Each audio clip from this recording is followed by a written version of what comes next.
What I'm going to cover over the course of the next 25 or 30 minutes or so is going to be how can we involve, and this was one of the things that was just up on the screen, how can we most effectively involve many of our church members in the evangelistic process? So, your evangelistic team, who is part of your evangelistic team? Of course, you've got the speaker, but it's a whole lot more than that. Evangelism, page 70, says this: in our tent meetings, we must have speakers who can make a good impression on the people. The ability of one man, however intelligent this man may be, is insufficient to meet the need. A variety of talents should be brought into these meetings. So let's run through several of the different positions that you may have in your evangelistic meetings. One of them, of course, is going to be the speaker. The speaker delivers the evening messages and also visits attendees.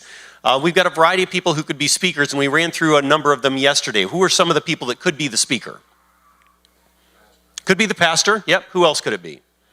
An elder. Yep. Anybody else? I hear a whole bunch of different suggestions coming now. So you've got a wide range of people who could be the speaker for the seminar. Now, if the pastor is not the speaker, it's recommended that the pastor serves as the MC of the seminar. Why do we want to do that? I think you probably know the answer. We want to make sure that the pastor has a role front and center when the meetings take place. If it's not the speaker, then the MC.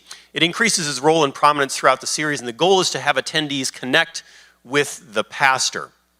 Now, one of the things that I like to do if I am the speaker for a seminar working with a church is to have that pastor do part of the Q&A time up there each evening. Again, that puts the pastor up there, gives him credibility, and lets the people get to know him a little bit. But over time, what I like to try to do is to transition the focus of the people from the speaker to the pastor. So here's something that's kind of fun for me to do. If the pastor's asking me questions throughout the seminar and I'm giving the biblical answers, toward the end of the seminar, I like to ask the people in the congregation, those who are gathered, a question. Say, how many of you have enjoyed having the Q&A time each evening? And everybody, of course, raises their hands. And how many of you think that Pastor so-and-so is doing a great job of asking the questions? And of course, everybody smiles and waves their hands again. Then I ask a question, how many of you would like to see whether he's any good at answering the questions?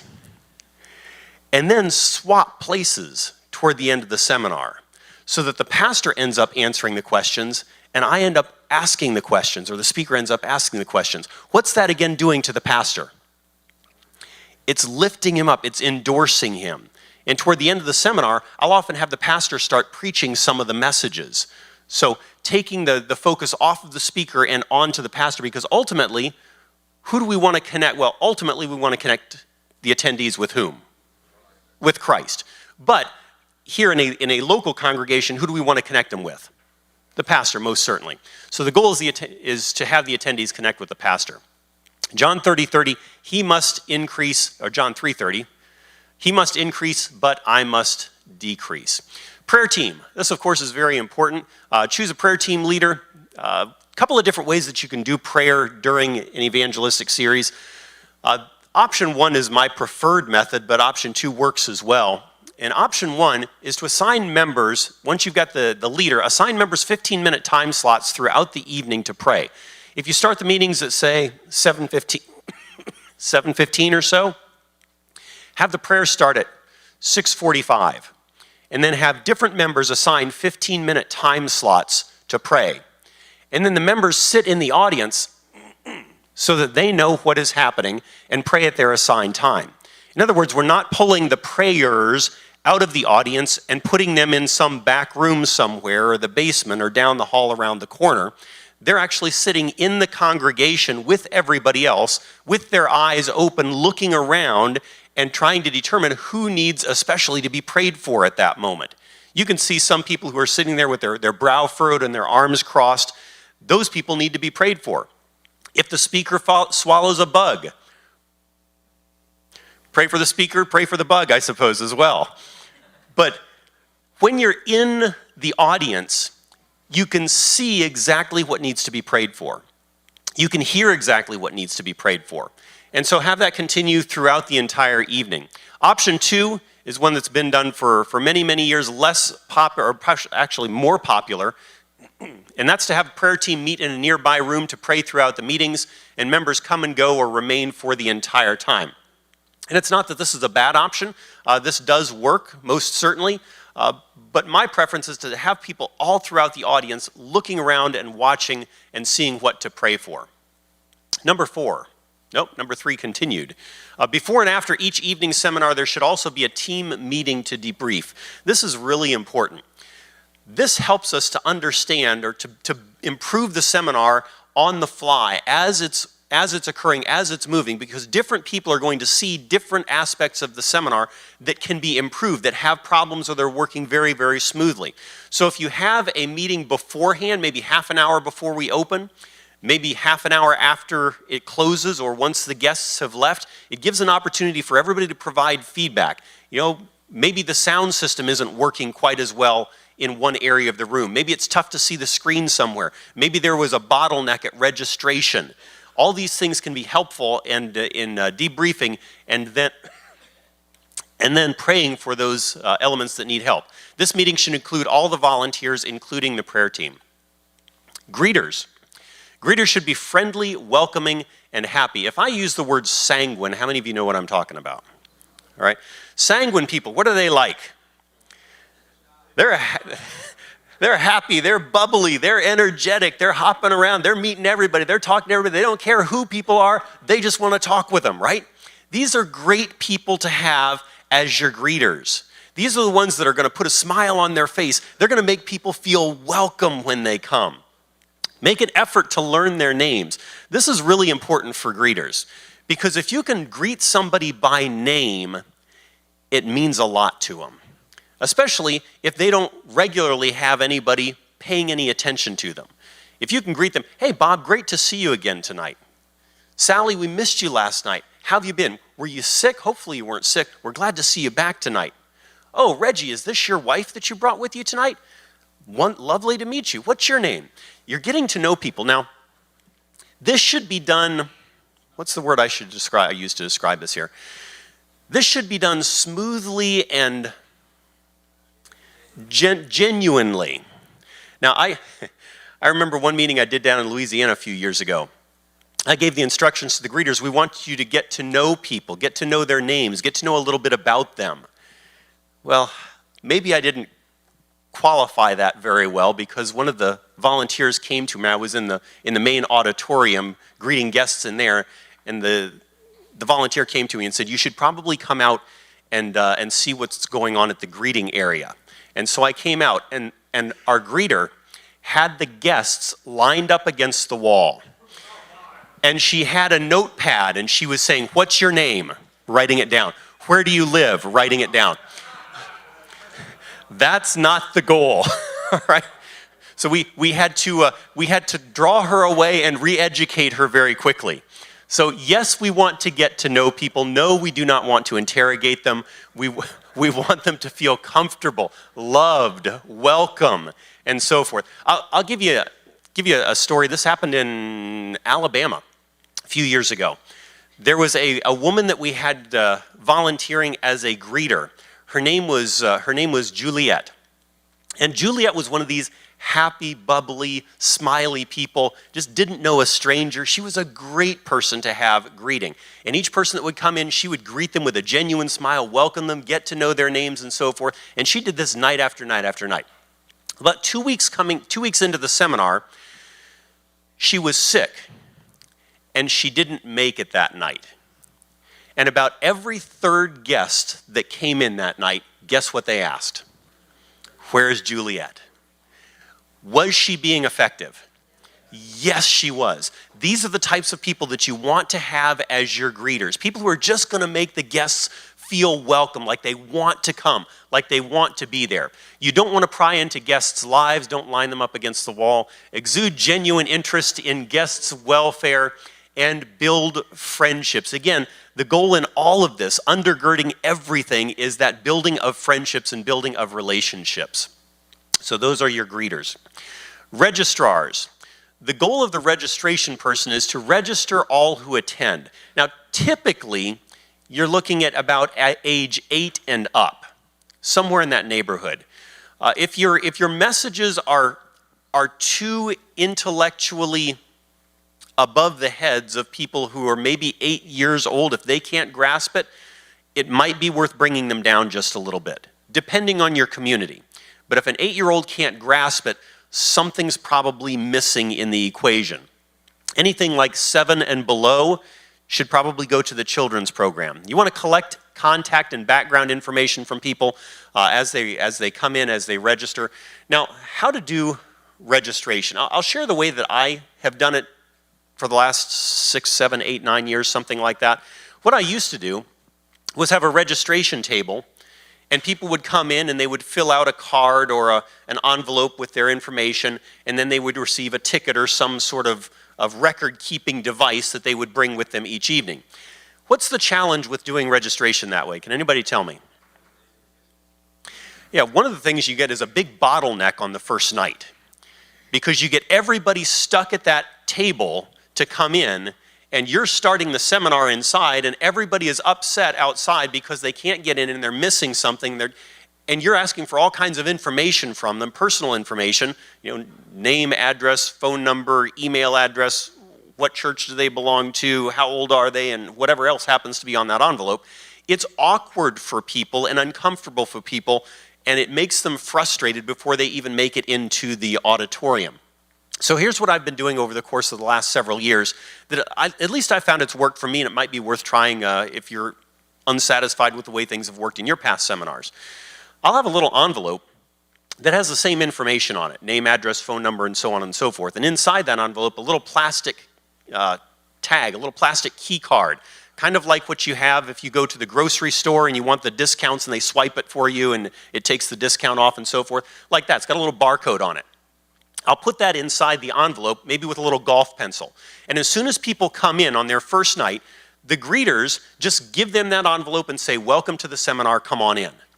And they just walk straight in and they sit down. What happened to the bottleneck?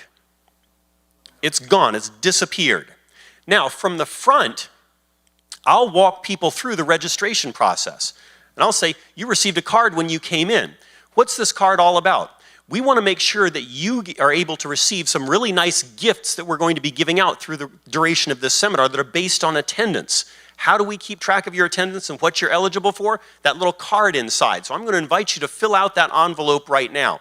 Now, if you've got the speaker of the seminar, whether it's you as the pastor or whoever the speaker, the elder happens to be, the person up front inviting everybody to do it at the same time, does that take away some of the discomfort of having to give it to some unknown person sitting behind a table before you even walk in? It does. It brings that resistance down. And then as people exit that night, they just take the envelope that they filled out, they drop it in a bucket as they take off, and they take the little plastic key card and put it on their keychain. Now, I kind of like to have, do you ever like to have fun with people who come to your evangelistic seminars? I enjoy it from time to time. Here's what I'll usually do. If we're keeping track of people by those little key cards with the barcode on it, I'll say, "Listen, we're gonna be looking at some really exciting stuff in this seminar over the course of the next couple of weeks. You're gonna understand about the mark of the beast, the Antichrist. You're gonna understand about the second coming of Christ, salvation, heaven, hell, the whole 9 yards. You're gonna love this. But some of you are a little concerned because when you looked in that envelope, you saw a card that has a barcode on it. And some of you have heard that barcodes have something to do with the mark of the beast. How many of you have heard that, right? And you get a bunch of people with their hands raised and they're going, "Oh no." You say, "Listen, we are going to spend an entire hour talking about the topic of the mark of the beast. But here's what I'm going to do tonight. I'm going to give you a preview of that topic. You see this little card that you have with the barcode on it? That's not the mark of the beast." And you get people smiling and going, "Okay, yeah, all right, we can register. This is fine." And so people will do it. You get a lot of people registering that way. You get much fewer. Can you say that? You get less. How's that? You get less empty blank envelopes that way. It moves people through, they're comfortable, and things just go a whole lot more smoothly. So registrars, their goal is to register all who attend and collect contact and background information. A scanner or ticket taker, it should be easy for returning guests to check in and track their attendance. A scanner electronically records attendance when the guest swipes their card upon arrival. Paper tickets work as well, but it requires a whole lot more manual data entry. Row hosts or table hosts. If you're seated in theater-style seating, you're going to typically have row hosts or want to have row hosts. Row hosts will take responsibility for either one or several rows in your church or your auditorium where you are. Their job is to distribute materials, collect decision cards, answer questions, and again, do what? Build friendships, build relationships. They are getting to know everybody in their section. Now, have you noticed that people in church tend to sit in the same place every Sabbath? Have you noticed that people in a seminar tend to sit in the same place every night? It happens very regularly. We happen to be creatures of habit. And so if you have a row host that is assigned to a certain area or section of the hall, you're going to find that they get the same people sitting there each evening for the most part. Again, they just build relationships, build friendships with them. So that's the row hosts. Table hosts are very similar. They'll distribute materials, collect decision cards, answer questions, build friendships. They'll also facilitate discussions. You can have table discussion questions to be discussed either before the seminar or after the seminar. What's the purpose of those discussion questions? One of the big purposes would be to build relationships. There again, you're just interacting with other people. And it's kind of a relaxed, more relaxed atmosphere. They're generally in these discussion questions, there's not a right and wrong answer. It's just, what do you think about this? And so that stimulates discussion and builds relationships with the people at the table. Also reserve refreshments if they're provided. Sometimes what we've done is have small refreshments at the beginning of each evening for guests to share at their tables.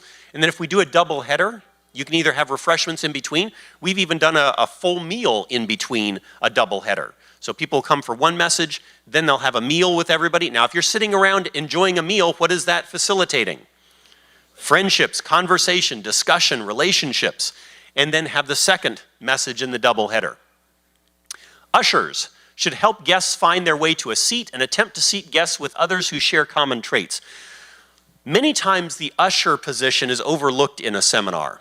And we just say, well, people will find their way to an empty seat. That works, but what should an usher be doing? An usher should be looking at the guests who are coming in, meeting them, and as they're talking with them, getting to know a little bit about them, thinking in their minds, what church members do we have in our congregation that are similar to these guests who just walked in the door? And try to seat them next to people who have similar likes, dislikes, backgrounds, and so forth. So it's not done haphazardly, but intentionally. It also helps to smooth people coming into the auditorium or the church. Children's program, we talked about this a little bit yesterday. Topics should coincide with the adult meeting topics on an age-appropriate level of understanding. Schedule often includes a nightly craft, learning Christian songs, a healthy snack, a Bible story, and a lesson. One thing that the children's program should not be is childcare. It should be educational. It should, if at all possible, coincide with the messages that the adults are learning that evening. Why? Because then on the way home, let's say that the adults learned about the Sabbath, and the children get a children's version of the Sabbath. What can they probably talk about on the way home? They can talk about the Sabbath, right?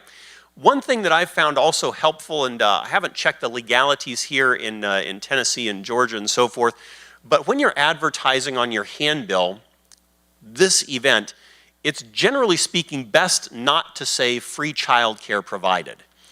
Because the term childcare in many places has some legal connections there. So if you call it a children's program, often you don't have to worry about that. Children who enjoy the children's program will beg their parents to come back each night. We talked about that yesterday. Great craft would be one that you have to, what? Paint. There you go. A children's program is a great way to attract young families. Visitation team members. Home visits should take place throughout the series, and we'll talk a little bit about that tomorrow. You want to visit to help guests make decisions, to encourage attendance if they've fallen away, and or to build friendships. Listen, observe, and offer to pray. A sales table helper. For the sale of materials like DVDs, CDs, books, etc., choose friendly, customer service-oriented volunteers. They should also be trustworthy and good with money. I guess that's obvious. Money collected should offset some of the meeting costs.